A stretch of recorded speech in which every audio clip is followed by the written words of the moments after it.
하나님이 요나에게 이르시되 네가 이 박능쿨로 말미암아 성내는 것이 어찌 옳으냐? 내가 성내어 죽기까지 할지라도 옳으니이다. 네가 수고도 아니하였고 재배도 아니하였고 하룻밤에 났다가 하룻밤에 말라버린 이 박능쿨을 아꼈거든. 하물며 이 큰 성읍 니느웨에는 좌우를 분별하지 못하는 자가 12만여 명이요 가축도 많이 있나니 내가 어찌 아끼지 아니하겠느냐 하시니라.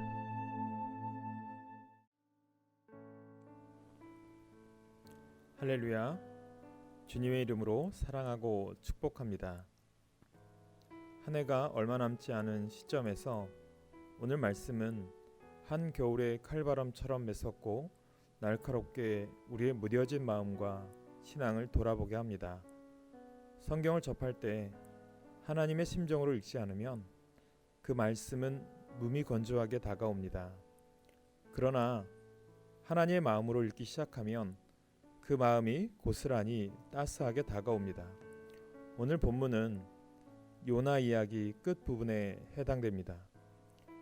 니느웨 사람들의 회개가 요나에게는 충격으로 다가왔습니다.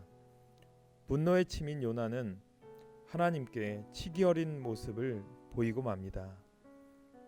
뜨거운 햇살을 가려준 박넝쿨로 인해서 즐거워하던 요나는 다음 날 하나님이 벌레를 이용해 입을 갉아먹게 하시자 하나님을 향해 차라리 죽여달라고 요청합니다. 뜨거운 동풍과 장렬한 햇빛으로 인해 화가 난 것입니다. 하지만 죽음을 요청할 만한 상황은 아니었습니다. 그런 요나에게 하나님은 내가 이 박넝쿨로 말미암아 성내는 것이 어찌 옳으냐 이렇게 말씀하시며 요나의 부당한 불평에 대해 질문하십니다. 요즘 이 시대에 분노사회, 분노바이러스라고 하는 단어가 심심치 않게 들려옵니다. 삶의 형편은 예전보다 훨씬 더 나아졌음에도 불구하고 사회와 타인에 대한 분노는 점점 커지는 것을 보게 됩니다. 하나님 없이 살아가는 인생의 모습이 그런 모습이 아닌가 싶습니다. 하나님 없는 삶의 목적은 남보다 많이 가지고 누리고 올라서는 것입니다. 그렇기에 그 목적에 올라갈 희망이 없거나 희망으로부터 점점 멀어지면 상대적으로 불안과 분노가 일어나게 됩니다. 신앙생활에서 하나님에 대한 열망과 갈망이 사라지면 박넝쿨과 같은 세상 기준에 좌지우지 됩니다. 박넝쿨로 인해 기뻐하다가 하루아침에 그것이 죽을 이유가 된 요나처럼 말입니다. 하나님의 마음을 읽지 못하고 분노하는 요나에게 하나님은 이 큰 성읍 니느웨에는 좌우를 분별하지 못하는 자가 12만여 명이요 가축도 많이 있나니 내가 어찌 아끼지 아니하겠느냐라며 당신의 마음을 내비치셨습니다. 2020년 한 해가 저물어 갑니다. 하나님에 대한 열망이 사라진 자리에는 세상의 것이 자리 잡게 됩니다. 지금 내 속에는 무엇이 자리 잡고 있습니까?